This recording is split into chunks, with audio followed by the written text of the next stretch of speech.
ایک دفعہ ہارون الرشید اور بایزید بسطامی رحمۃ اللہ علیہ کی ملاقات ہوئی۔ ہارون الرشید نے پوچھا، تمہاری نظروں میں میری سلطنت کی قدر و قیمت کیا ہے؟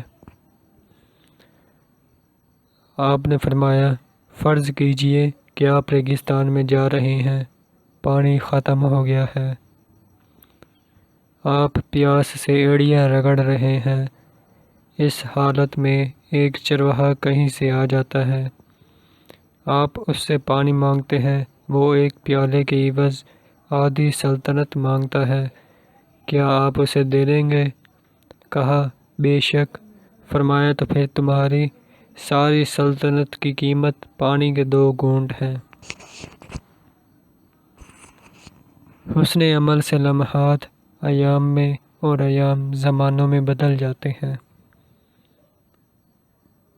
پرندہ پروں سے اور انسان ہمت سے اڑتا ہے۔